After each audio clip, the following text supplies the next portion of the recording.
Hello friend, મજામાં બધા?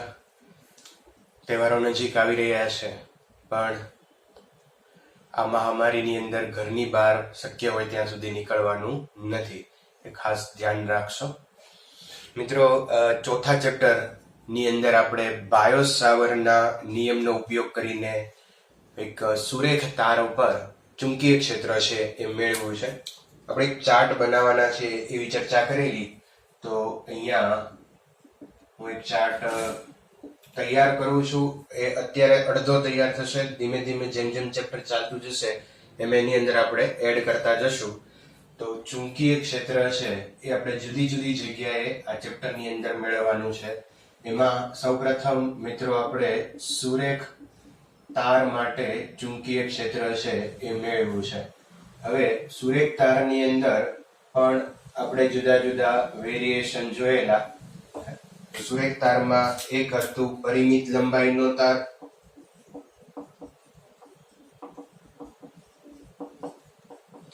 પરિમિત લંબાઈના તાર દ્વારા ઉદ્ભવતું ચુંબકીય ક્ષેત્ર આપણું ગીત છે આ μ0I/4πy sin θ1 plus sin θ2. ચાલો, પછી એક લીધું હતું આપણે અનંત લંબાઈનો તાર. તો એના માટેનું θ1 અને θ2 90 આવશે, એટલે 1 + 1 2 થઈ જશે, આની આ ઉડી જશે, તો μ0I/2πy. પછી આપણે લઈએ અર્ધ અનંત લંબાઈનો તાર. તો અર્ધ અનંત લંબાઈનો તાર માટે B = μ0I/અહીંયા 4πy sin θ + 1. હું જનરલ લખું છું, બરાબર? sin θ + 1. આ 1 તો એમને એમ રહેશે જ, કારણ કે એક બાજુ તો અનંત હશે જ, પણ બીજી બાજુ જો ખૂણો હોય તો sin θ લેવાનું, અને જો ખૂણો 0 નો હોય તો μ0I/4πy થઈ જશે. તો આ 0 થઈ જશે, 0 + 1 એટલે 1, બરાબર? લાસ્ટ લેક્ચરમાં આ ફોર્મ્યુલાની અંદર આ એક સેટ સુધારો તમારે કરવાનો છે. sin θ પ્લસ અહીંયા કાંઈ નહોતું લખ્યું, પણ sin θ + 1 એવું આવશે. લાસ્ટ લેક્ચરમાં તમે ચેક કરી શકો છો. ઓકે, અને છેલ્લું છે એક અક્ષીય બિંદુ. હવે અક્ષીય બિંદુ એટલે શું? તો કે અહીંયા જે આ તાર છે, આ તારની y અંતરે અહીંયા આપણે ચુંબકીય ક્ષેત્ર મેળવ્યું હતું, જે પરિમિત લંબાઈનો તાર હતો, બરાબર? જે એના માટે આ આવે. જો અનંત લંબાઈનો તાર હોય તો આ ફોર્મ્યુલા આવે, અર્ધ અનંત લંબાઈનો તાર હોય તો આપણે આ ફોર્મ્યુલા લીધી. પણ હવે આ જે બિંદુ P છે, એ P બિંદુને તમે આ તારની અક્ષ ઉપર ક્યાંય મૂકી દો. ધારો કે અહીંયા છે, અહીંયા છે, અહીંયા આ તારની અક્ષ કહેવાય. તો એના ઉપર મૂકી દો તો આ જે એંગલ છે θ1 અને θ2 એ 0 થઈ જાય, બરાબર? તો તમે અહીંયા ફોર્મ્યુલામાં કિંમત મૂકો, θ1 0, θ2 0, તો બંને 0. તો 0 + 0 એટલે 0, 0 ગુણ્યા ગમે એ કરશો તો 0. તો તારની અક્ષ પરના કોઈ બિંદુ પાસે ચુંબકીય ક્ષેત્ર છે એ 0 થાય, બરાબર? અહીંયા ધારો કે આમ તાર હોય અને અહીંયા કોઈ પોઈન્ટ પાસે તમને અહીંયાથી પ્રવાહ વહે છે, આ પોઈન્ટ પાસે એમ કે ચુંબકીય ક્ષેત્ર ગોતો, તો તમે લખી શકો 0, કારણ આ બિંદુ છે તારની અક્ષ ઉપર છે. તો અક્ષીય બિંદુ પાસે ચુંબકીય ક્ષેત્ર છે એ 0. તો મિત્રો, ચુંબકીય ક્ષેત્ર, સુરેખ તાર, એની અંદરના 4 જગ્યાએ આપણે ચુંબકીય ક્ષેત્ર મેળવું એ તમે અહીંયા લખી લો. આજે આપણે બીજું કામ કરવાના છીએ, પ્રવાહધરિત રિંગ દ્વારા ઉદ્ભવતું ચુંબકીય ક્ષેત્ર, અને એની અંદર થોડીક આપણે વધારે આ રીતે એના બ્રાન્ચમાં જોશું કે જુદી જુદી જગ્યાએ ચુંબકીય ક્ષેત્ર કેટલું હોય. પણ આ એક ઝડપથી નોટ કરી લો. પછી આપણે આજે મેઇન આપણો જે ક્વેશ્ચન છે એ રિંગ દ્વારા ઉદ્ભવતું ચુંબકીય ક્ષેત્ર છે. તો જેમ જેમ ચેપ્ટર આગળ વધતું જશે એમ એમ આ ચાર્ટ છે એ આપણે બનાવતા જશું. પણ હવે નેક્સ્ટ ટાઈમ જ્યારે હું ચાર્ટ બનાવીશ રિંગ માટેનો, ત્યારે આ સુરેખ તાર માટેની કોઈ ચર્ચા કરશું નહીં. એ વસ્તુ તમને દરેક વખતે તમારે લખવાની છે, યાદ રાખવાની છે. રિંગ માટેની વાત કરશું, પછી આગળ જેમ જેમ વધતા જશું એમાં ચાર્ટ છે એ એક્સપાન્ડ કરતા જશું. ઓકે, પ્રવાહધરિત રિંગની અક્ષ પર કેન્દ્રથી x અંતરે ચુંબકીય ક્ષેત્ર મેળવવું છે. તો મિત્રો, અહીંયા એક પ્રવાહધરિત રિંગ છે.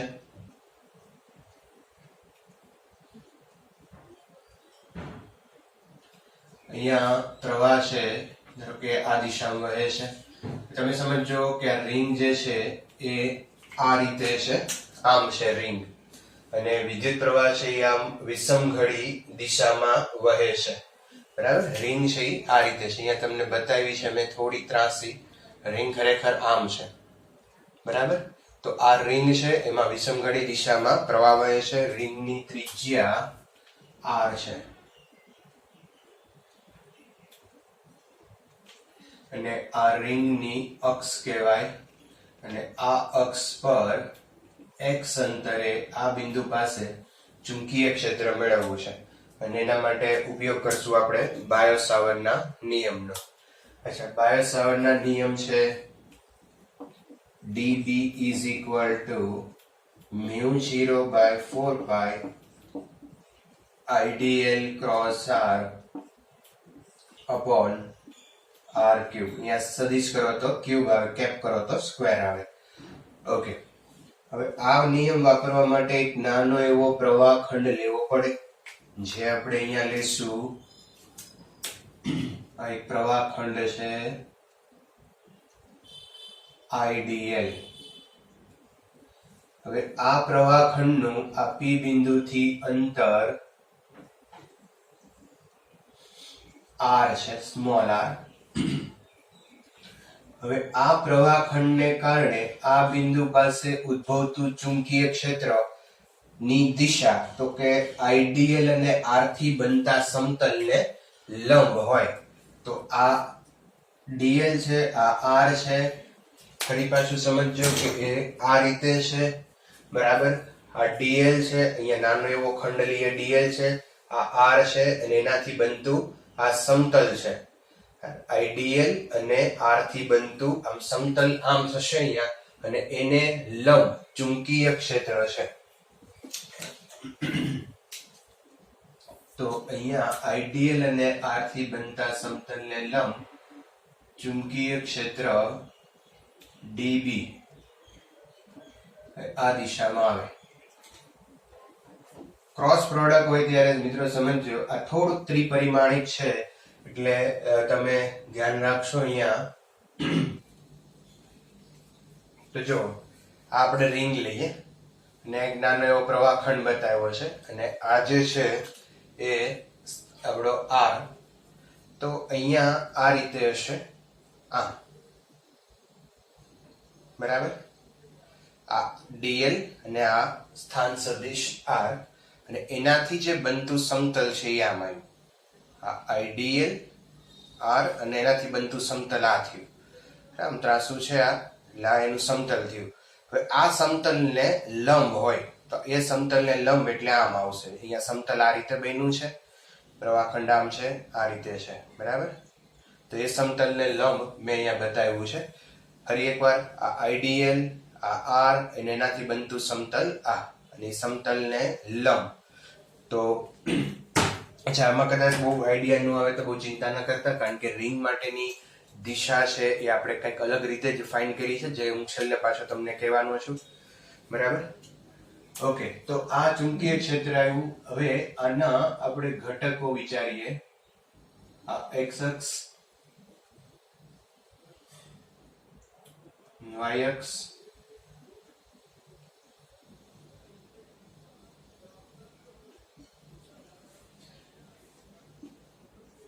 ઓકે. ચલો, આ એંગલ થીટા છે, આપણે લઈએ થીટા. તો આ એંગલ થઈ જાય 90 માઇનસ થીટા, અને આ ફરી પાછો, કારણ કે r અને db લંબ હોય, r અને db લંબ હોય તો આ આખો 90 થાય, તો આ 90 માઇનસ થીટા હોય, તો 90 માંથી આ 90 માઇનસ થીટા બાદ કરો એટલે અગેન આ આવી જશે થીટા. હવે થીટા છે તો થીટાની નજીકનો ઘટક db cos theta, ના ઘટક આવશે db sin theta, બરાબર. અચ્છા મિત્રો, એક પ્રવાહખંડ જે અહીંયા લીધો એવો જ એક પ્રવાહખંડ અહીંયા લઈએ આપણે, અને આપણ સ્થાન સદિશ r, એનો ચુંબકીય ક્ષેત્ર છે એ આ દિશામાં આવશે.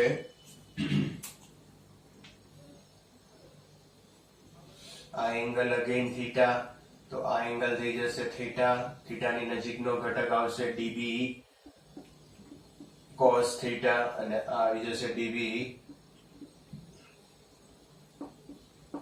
sin theta. ઓકે, ચાલો. તો હવે અહીંયા તમે જોઈ શકો કે જે ડીબી cos થીટા ઘટકો છે એ પરસ્પર વિરુદ્ધ દિશામાં આવ્યા, એટલે આ ઘટકો એકબીજાની અસર કેન્સલ કરશે. તો એક નોંધ તમારે એવી કરવી જોઈએ, બરાબર, થિયરીમાં ખાસ જ્યારે આ પ્રોબ્લેમ પૂછાય ત્યારે આ એક વસ્તુ ખાસ ઉલ્લેખ કરવાનો કે ડીબી cos થીટા ઘટકો પરસ્પર એકબીજાની અસર કેન્સલ કરશે. એટલે જે રીતે આ બે પ્રવાહખંડને કારણે આ બે અસર કેન્સલ થાય છે, એમ આ રિંગ ઉપર દરેક પ્રવાહખંડ માટે આપણને ડીબી cos ની અસર કેન્સલ થતી જોવા મળશે. હવે આ જે પોઈન્ટ પી પોઈન્ટ છે એ પી પોઈન્ટ પાસે જે ચુંબકીય ક્ષેત્ર ઉત્પન્ન થાય છે એ માત્ર ડીબી સાઇન ઘટકોને કારણે હશે, બરાબર છે. તો અહીંયા લખી શકીએ આપણે કે બિંદુ પી પાસે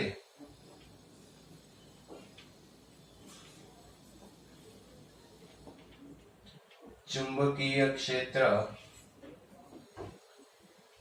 dbx is equal to db sin theta.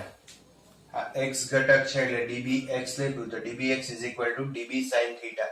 એટલે આ પોઈન્ટ પાસે જે ચુંબકીય ક્ષેત્ર ઉત્પન્ન થશે માત્ર સાઇન ઘટકો અથવા તો x દિશાના ઘટકોને કારણે જ ઉત્પન્ન થશે. ઓકે, હવે મિત્રો જે આ db છે ચુંબકીય ક્ષેત્ર છે એ કેટલું હોય એ બાયો-સાવર્ટના નિયમની મદદથી આપણે જોઈએ. તો અહીંયા db ની વેલ્યુ મેળવવાનો પ્રયત્ન કરો. μ0/4π ક્રોસ કાઢી નાખીએ I dl r sin θ upon r cube. ચલો, એક r અહીંયા ઉડી જશે અને sin θ જે છે એ આઈડીએલ અને r વચ્ચેનો એંગલ છે જે 90 હોય. આઈડીએલ અને r વચ્ચેનો એંગલ છે એ 90 છે, બરાબર. ફરી પાછું તમે વિચારજો અહીંયા કે આ જે છે આ રીતે છે, બરાબર. તો આ એંગલ ઓલવેઝ 90 જ થવાનો, આ એંગલ આમ હશે, બરાબર. મારી આ આંગળી અને પેન વચ્ચેનો એંગલ તમે જુઓ તો એ 90 છે, બરાબર. કારણ કે આ પોઈન્ટ ઉપર તમે કોઈ પણ જગ્યાએ તમે અહીંયા લ્યો અને આ રીતે લ્યો તો પોઈન્ટર ને આ જે પ્રવાહખંડ અને આ સ્થાન સદિશ r વચ્ચેનો એંગલ હંમેશા 90 રહેવાનો. તો sin 90 અહીંયા theta is equal to 90 એટલે 1 થઈ જશે. એક r અહીંથી ઉડી જશે, r² રહેશે. હવે r² ની વેલ્યુ તમે અહીંયા વિચારો તો r² is equal to x² plus r² Pythagoras થી x² plus r². તો આ બંને વેલ્યુ અહીંયા મૂકીએ આપણે. μ0/4π IDL upon x² plus r² is equal to db. sin theta 1 થઈ ગયો છે, એક r ઉડી જશે એટલે r² રહેશે અને r² ની વેલ્યુ x² plus r². હવે આ વેલ્યુ છે મોડ લેશું આપણે અહીંયા. આ વેલ્યુ જે છે એ અહીંયા મૂકી દઈએ. μ0/4π IDL upon x² plus r²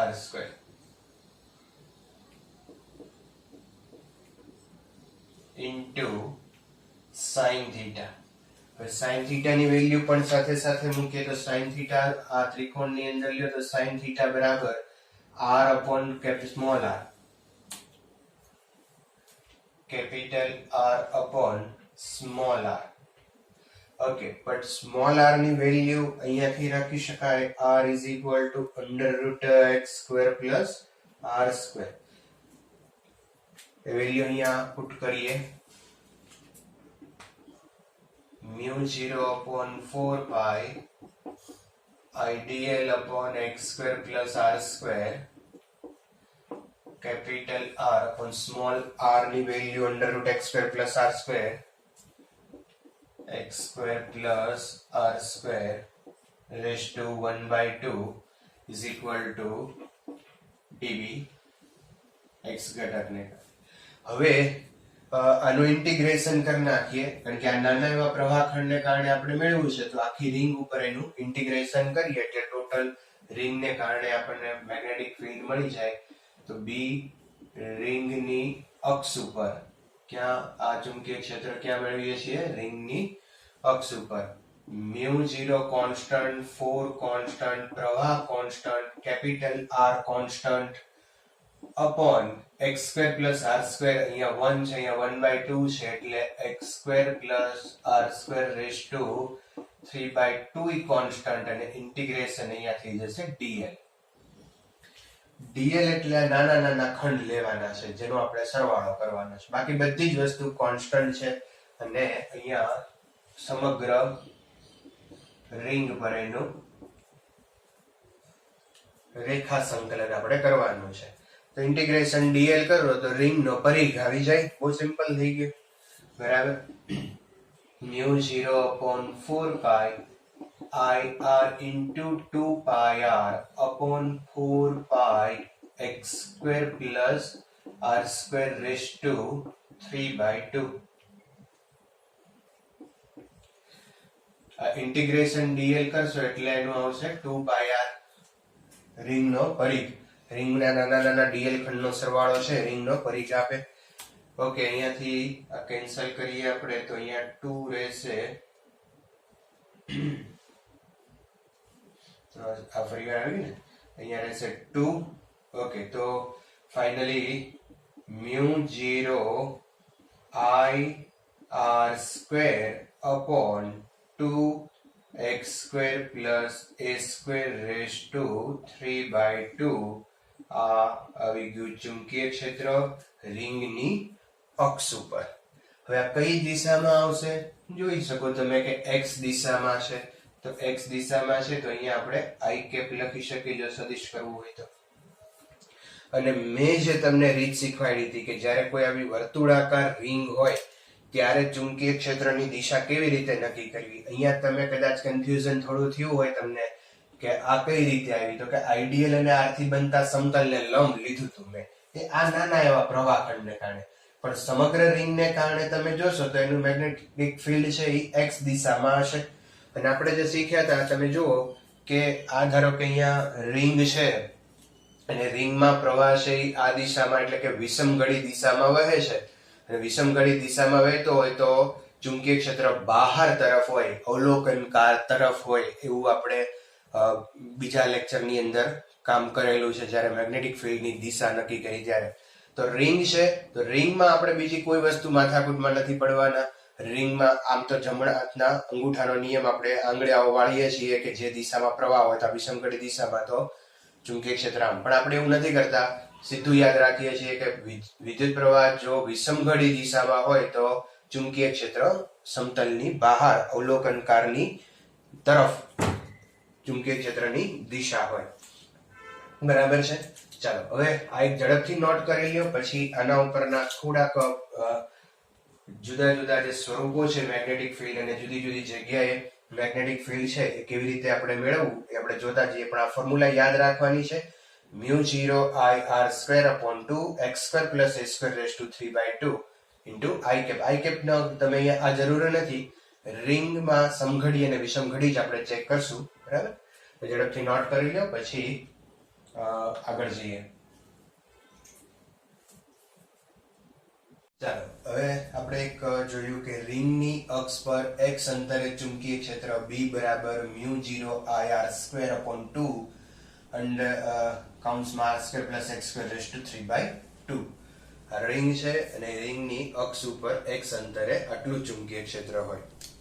મિત્રો હવે જો આ રિંગ જે છે એ n આંટા વાળી હોય, અત્યારે આને એક જ આંટો છે, હવે એને આંટા વધારે હોય, ધારો કે આ રીતે n આંટા વાળી રિંગ હોય તો હવે પ્રવાહ છે એ n આંટામાંથી વહે અને પ્રવાહ n આંટામાંથી વહે તો ચુંબકીય ક્ષેત્ર પણ વધવાનું છે કારણ કે દરેક આંટામાંથી પ્રવાહ વહે છે તો દરેક ચુંબકીય ક્ષેત્ર ઉત્પન્ન કરશે. હવે એક આંટો હોય, કેટલો મિનિમમ એક આંટો તો લેવાનો છે, ઉપરવાળો એક આંટો તો આપે છે. આપણે ઘણાને એમ કહીએ કે આના આંટા નથી, પણ એક આંટો તો હોય જ. બરાબર, એટલે અહીંયા જો એક આંટો હોય તો ચુંબકીય ક્ષેત્ર આટલું હોય. હવે n આંટા હોય તો ચુંબકીય ક્ષેત્ર કેટલું થાય? તો n આંટા માટે અક્ષ પર ચુંબકીય ક્ષેત્ર B બરાબર n વડે મલ્ટીપ્લાય કરશું. એક આંટા માટે આટલું તો n આંટા માટે B બરાબર μ0 ni r² upon 2 r² plus x² raised to 3/2 બરાબર છે. ઓકે, હવે મિત્રો આપણે આગળ વિચારીએ કે આ જે રિંગ છે એ રિંગના કેન્દ્ર ઉપર લઈએ. તો આ જે પોઈન્ટ અહીંયા હતો એ પોઈન્ટ અહીંયા આવી ગયો. તો x કેન્દ્ર ઉપર તમે વિચારો તો x બરાબર 0 થઈ જાય. બરાબર, રિંગના કેન્દ્ર પર x બરાબર 0 થઈ જાય. તો કેટલું હોય? n આંટાવાળી રિંગના કેન્દ્ર પર ચુંબકીય ક્ષેત્ર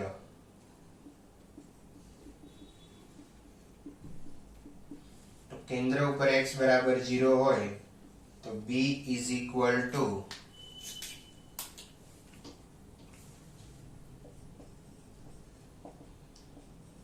μ0 ni upon 2r આટલું થાય.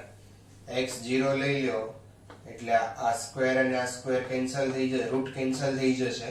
તો r નો ઘન થાય અને એ r નો ઘન ઉપરના r² r ઉડે તો નીચે એક r રહેશે. તો μ0 ni upon 2r એનું મેગ્નેટિક ફીલ્ડ થયું x is equal to 0 પાસે. ઓકે, હવે મિત્રો લઈએ આપણે આ જે પોઈન્ટ x અંતરે હતો p પોઈન્ટ, એની બદલે p પોઈન્ટ છે ખૂબ દૂર લ્યો. એટલે x છે એ બહુ જ મોટો છે. હવે જો x બહુ મોટો હોય તો x ની સરખામણીમાં આ r ને અવગણી શકાય. તો ચોથું વેરિએશન આપણે લઈએ કે x ગ્રેટર ધેન r માટે તો r ને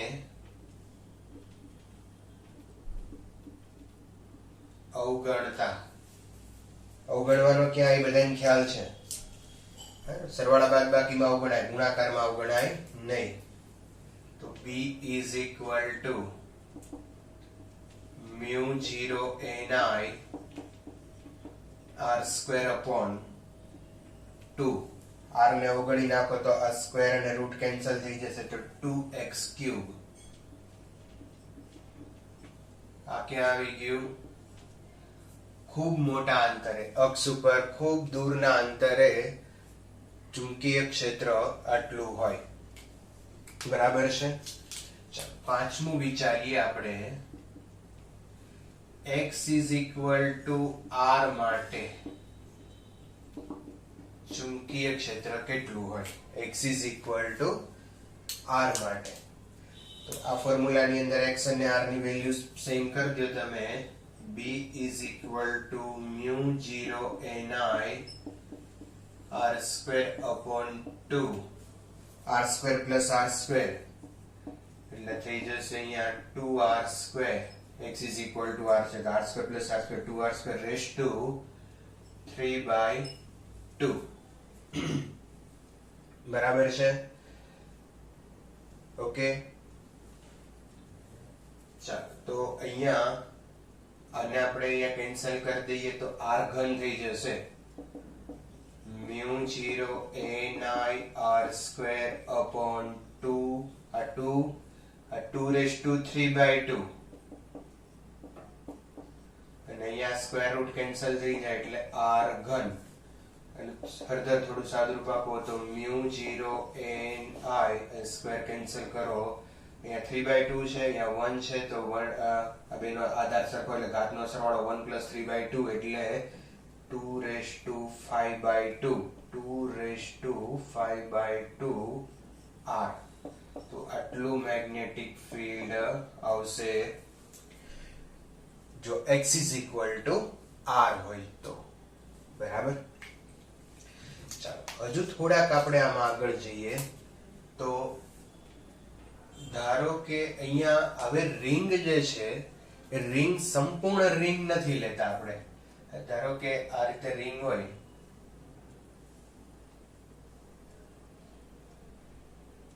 અને રિંગ નું આ કેન્દ્ર છે, આ રિંગ ની ત્રિજ્યા છે r. તો આ રિંગ ના કેન્દ્ર ઉપર ચુંબકીય ક્ષેત્ર કેટલું હોય?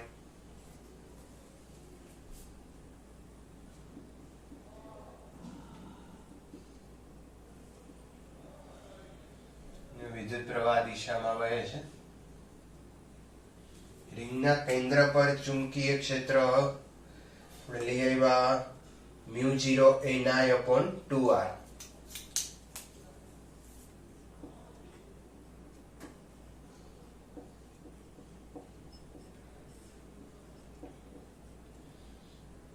બરાબર છે. બટ હવે મિત્રો હું અહીંયા શું ચેન્જ શું કરું છું સમજજો કે આ રિંગ જે છે એ આપણે આખી રિંગ નથી લેતા. રિંગનો અમુક જ ભાગ લઉં. ધારો કે આટલો જ ભાગ આપણે લઈએ. આને ચાપ કહેવાય. શું કહેવાય? ચાપ.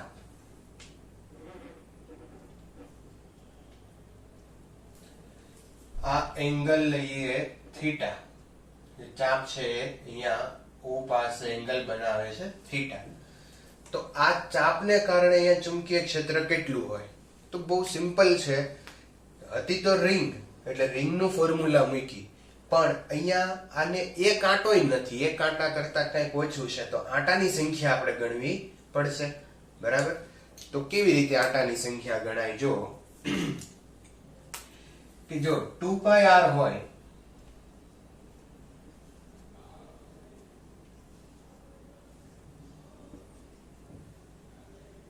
તો આંટા 1 હોય. 2πr હોય તો આંટા કેટલા હોય? 1. પણ આ કેટલું થશે? આ ચાપ. તો ચાપ બરાબર ખૂણો ગુણ્યા ત્રિજ્યા. ખૂણો છે એનો થીટા, ત્રિજ્યા છે r. તો ચાપ એટલે એની લંબાઈ થઈ r થીટા. તો r થીટા હોય, આ લંબાઈ છે, લંબાઈ 2πr હોય તો આંટો 1 છે, તો r થીટા લંબાઈ હોય તો આંટા કેટલા? તો અહીંયા આપણે મેળવી શકીએ n r થીટા ના છેદમાં 2πr. r કેન્સલ થઈ જશે તો થીટા અપોન 2π. તો એ વેલ્યુ આપણે અહીંયા મૂકવી પડશે. ચાલો તો મૂકી દઈએ. આંટાની સંખ્યા b μ0I/2r. n આંટાની સંખ્યા મૂકશું થીટા અપોન 2π. તો ફાઇનલ ફોર્મ્યુલા શું આવી જશે? μ0I theta upon 4πr is equal to b. પણ આ ચુંબકીય ક્ષેત્ર ક્યાં આવ્યું? ચાપને કારણે. ચાપને કારણે ચુંબકીય ક્ષેત્ર આટલું હોય. હવે તમારે દર વખતે આ મેળવવાની જરૂર નથી. તમે આ ફોર્મ્યુલાનો યુઝ કરી અને મેળવી શકો. અહીંયા જુદા જુદા થીટા માટે તમે ચુંબકીય ક્ષેત્ર કેલ્ક્યુલેટ કરી શકો. બરાબર. આટલું નોટ કરો. પછી એક બે ખાલી હું આના ઉપર ના વાત કરું. અહીંયા જુદા જુદા થીટા લઈએ આપણે એક બે, અને પછી તમે આ સૂત્ર તમને યાદ રહી જાય એટલા માટે. અને હજુ થોડાક આપણે આની અંદર આગળ ચર્ચા કરીએ. પણ આટલું નોટ કરી લો. ચાપ માટે ચાપ દ્વારા ઉદ્ભવતો ચુંબકીય ક્ષેત્ર D is equal to μ0 I theta upon 4 pi r બરાબર. અહીંયા આપણે એક સાથે સાથે હું આ પણ લખી દઉં કે રિંગના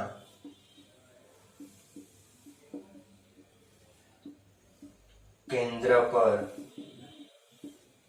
ચુંબકીય ક્ષેત્ર B બરાબર μ0 ni upon 2r. ઓકે, જુદા જુદા એંગલ લઈએ આપણે. 30 ડિગ્રી, 45, 60, 90, 120, 150, 180. હજુ તમે આગળ લઈ શકો.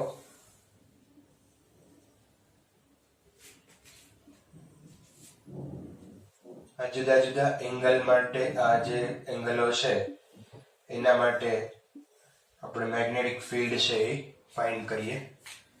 ધારો કે અહીંયા જે કોઈ રિંગ છે એ રિંગ આ બિંદુ પાસે 30 ડિગ્રીનો ખૂણો બનાવે છે.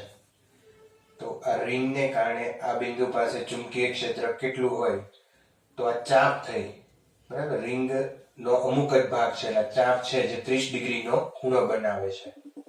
રિંગ આખી હોય પણ આ જે 30 ડિગ્રીનો ખૂણો બનાવે છે એટલો ભાગ ચાપ છે, તો ચાપ દ્વારા ઉદ્ભવતું ચુંબકીય ક્ષેત્ર આપણે વિચારીએ તો થીટાની જગ્યાએ તમે π/6 અહીંયા મૂકી શકો.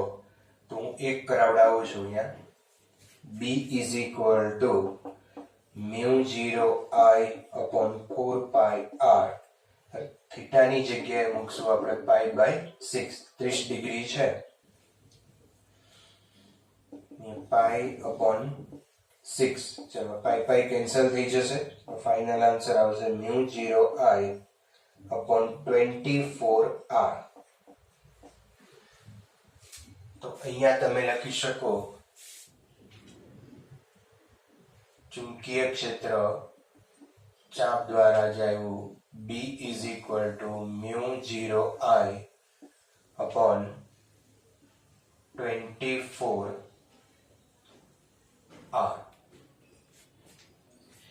અચ્છા, ત્રીજું જે ખાનું છે એની અંદર તમારે એક રેશિયો લેવાનો છે. B કેન્દ્ર upon B ચાપ. કેન્દ્ર ઉપર ચુંબકીય ક્ષેત્ર છે μ0 n. અહીંયા આટાની સંખ્યા 1 લઈએ આપણે તો આખી રિંગ ઉપર, આખી રિંગના અને આટલા એવા ભાગનો આપણે ગુણોત્તર લઈએ છીએ. તો μ0I upon 2r આવશે અને આ μ0I upon 24r છે. એ બંનેનો ગુણોત્તર લઈએ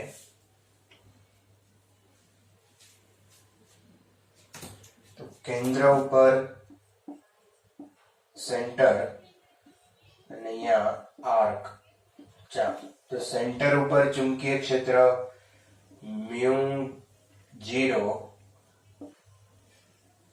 I upon 2r છે અને આર્ક નું માટેનું લઈએ એવા μ0I upon 24r. ચલો, μ0I કેન્સલ થઈ જશે, r પણ કેન્સલ થઈ જશે. આ 24 ઉપર જશે, 2 નીચે આવશે એટલે 12 આવી જશે. તો BC is equal to અહીંયા 12 B આર્ક અથવા તો ચાપ અથવા તો B આર્ક બરાબર લે તો BC/12. તો આ રીતે તમારે દરેક વખતે અહીંયા B આર્ક લખો તો 12 આવશે. આપણે ગુણોત્તર લીધો હશે તો આ રીતે દરેક વખતે તમારે આ ખાનાની અંદર બધી વસ્તુ લખવાની છે. પહેલું કામ તમારે કરવાનું B ચાપ ગોતવાની. ફરી હજુ એક આપણે લઈ લઈએ 45 વાળું લઈએ.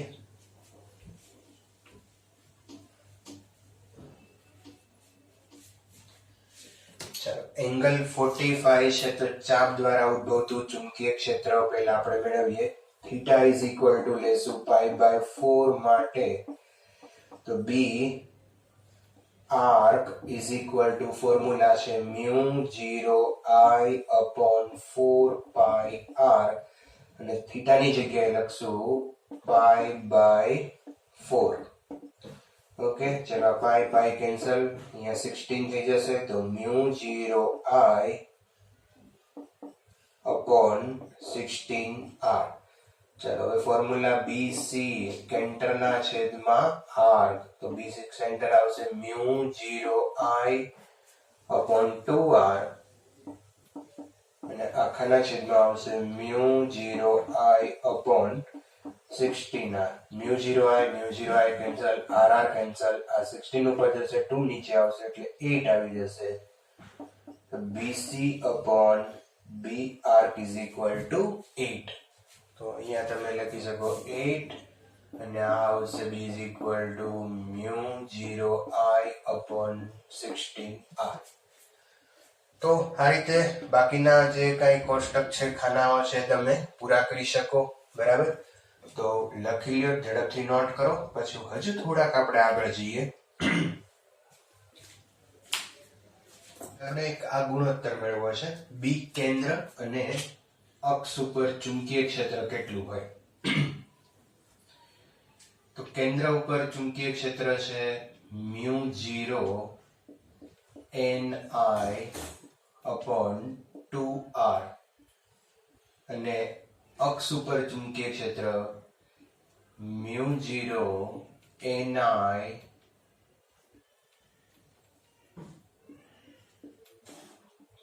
r²/2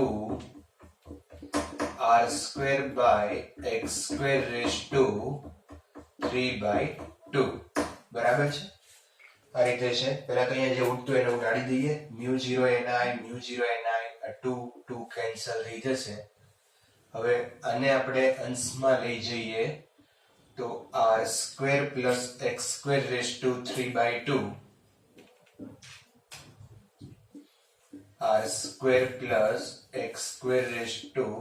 r²+x²⁵ ના છેદમાં અહીંયા અંશનો છેદ છેદમાં આવશે એટલે આ છેદમાં આવી જશે એટલે r ઘન થઈ જશે. અહીંયા r² તો ઓલરેડી છે તો r³. તો આ બી કેન્દ્રના છેદમાં બી અક્ષ. બરાબર. અચ્છા, ચલો હવે અહીંયા એક તમને મેથેમેટિક્સ છે, હું થોડુંક આ રીતે મેથેમેટિક્સ કરું કે બે બાજુ હું ઘનમૂળ લઈ લઉં. ઘનમૂળ લ્યો એટલે શું થાય કે આનું થઈ જાય 1/3 અને આને ગુણ્યા 1/3 કરો એટલે આ 3 ઉડી જશે અને અહીંયા કરશો એટલે આ 3 ઉડી જશે. બરાબર, તો ધ્યાન રાખજો. અને અહીંયા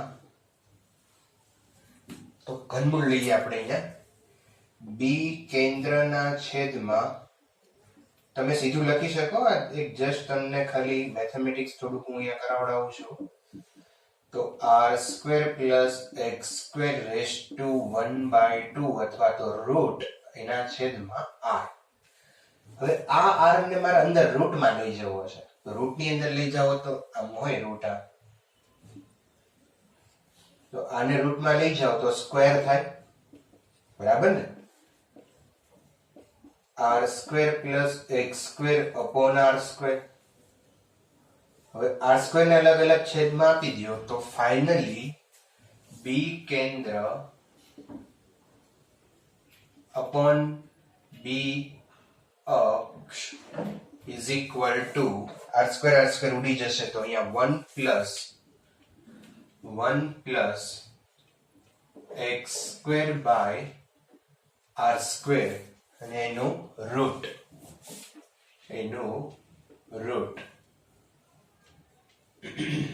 બરાબર. ચાલો હવે અહીંયા ઘનમૂળ તો હતું જ, 1/3 ઘનમૂળ હતું. તો પાછું આના ઘનમૂળ કાઢવા માટે હું બે બાજુ ઘન કરી નાખું. તો અહીંયા 1/3 આમ હતું અને એને ઘન કરો એટલે 3 3 ઉડી જાય એટલે આ થઈ જશે આમ b કેન્દ્રના છેદમાં bx અને અહીંયા આવી જશે 3. તો આ એક ફોર્મ્યુલા આવી ગઈ કે b કેન્દ્રના છેદમાં b અક્ષ બરાબર 1 + x²r² 3/2.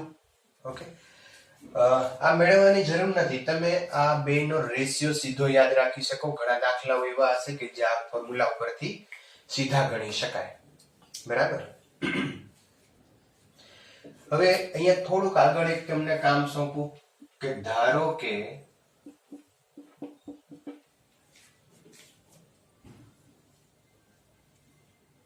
B કેન્દ્ર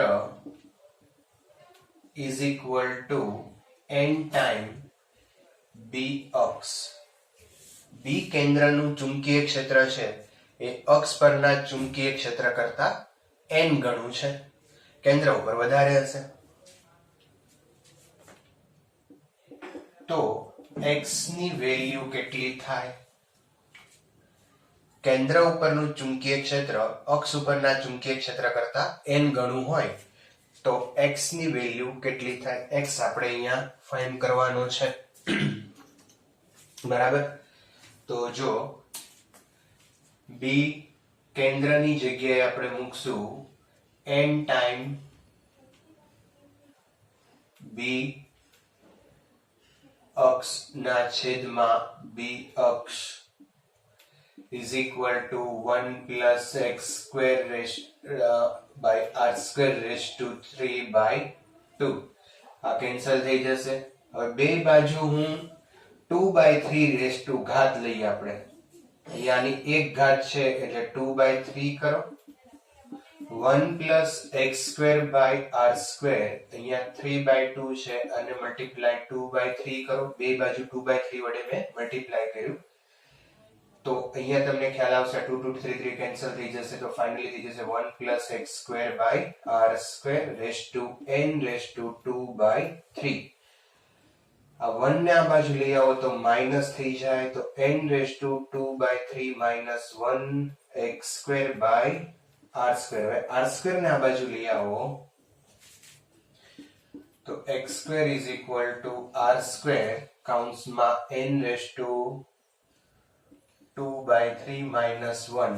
હવે અહીંયાથી સ્ક્વેર કાઢી નાખીએ તો x = r√n/2/3 - 1. તો આ ફોર્મ્યુલા પણ તમે યાદ રાખજો કે જો કેન્દ્ર પરનું ચુંબકીય ક્ષેત્ર અક્ષ પરના ચુંબકીય ક્ષેત્ર કરતા n ગણું હોય તો x પરનું આ અંતર કેટલું હોય તો આ ફોર્મ્યુલાથી તમે સીધું મેળવી શકો. અહીંયા n ની કિંમત મૂકો, r એટલે ત્રિજ્યા છે, તો બહુ સરળતાથી તમે આ ફોર્મ્યુલાનો યુઝ કરી શકો. બરાબર. ચાલો ફરી પાછું આ નોટ કરી લો. હજુ એક કામ બાકી છે આપણે, અને એ છે, આમ તો આપણે કરી ગયા છે પણ એકવાર ફરીવાર હું આ ચર્ચા થોડી કરી લઉં દિશાની. ચલો અહીંયા કરી દઈએ. બહુ આપણે આ વાત કરી ગયા છીએ દિશાની, પણ એમ છતાં હું ફરીવાર કરી દઉં કે ધારો કે અહીંયા ચુંબકીય ક્ષેત્રની દિશા, હવે અહીંયા જે કાંઈ ચર્ચા કરી છે મિત્રો આપણે રિંગ માટેની કરેલી છે. બરાબર. તમે વિડીયો પોઝ કરી આ નોટ કરી લો.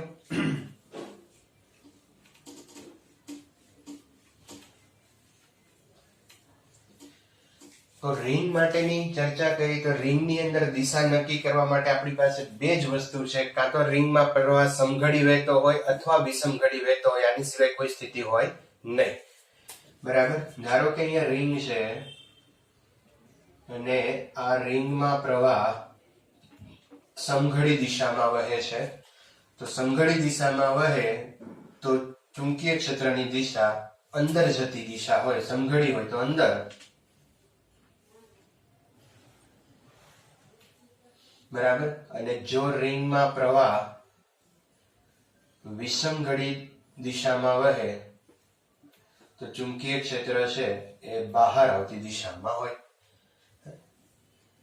જો એ પ્રવાહ છે એ વર્તુળાકાર માર્ગે વહે છે તો ચુંબકીય ક્ષેત્ર છે એ આ રીતે હશે, બહાર આવતી સુરેખ રેખાઓ હશે કે બહાર આવતી દિશામાં હોય.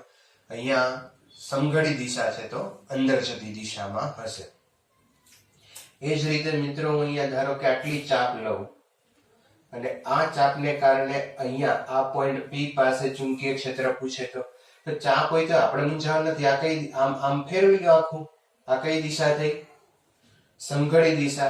અને સમઘડી દિશા હોય તો અહીંયા ઓબ્વિયસલી ચુંબકીય ક્ષેત્ર છે એ અંદર જતી દિશામાં હોય. બરાબર. ચાપ આ રીતે હોય અને આમ હોય તો આ ચાપ ભલે હોય આપણે પૂરું ફેરવી દેવાનું. બરાબર. આ રીતે કરશો એટલે આ વિષમઘડી દિશા થઈ તો વિષમઘડી દિશામાં બહાર આવતી દિશામાં ચુંબકીય ક્ષેત્ર હોય તો P બિંદુ પાસે અહીંયા ડોટ આવે. તો આ વાત થઈ દિશાની. બરાબર. હવે આના થોડા સિમ્પલ પ્રોબ્લેમ છે એ આપણે નેક્સ્ટ લેક્ચરમાં જોશું. પણ એ પહેલા આ થિયરી છે એ થોડી કમ્પ્લીટ કરજો. થિયરીને લગતા દાખલાઓ કરશું એટલે તમને બધા જ ફોર્મ્યુલા છે યાદ રહી જશે. પણ નેક્સ્ટ લેક્ચર જ્યારે તમે જુઓ ત્યારે ખાસ યાદ રાખજો કે એક લિસ્ટ બનાવી રાખજો ફોર્મ્યુલાના. આ ચેપ્ટરની અંદર ઘણા બધા ફોર્મ્યુલા આવશે એટલે તમે એનું લિસ્ટ બનાવવાનું અને ચાર્ટ જે આપણે શરૂઆતમાં બનાવ્યો હતો એ બનાવવાનું ખાસ ચૂકતા નહીં. Okay, thank you, good bye, take care.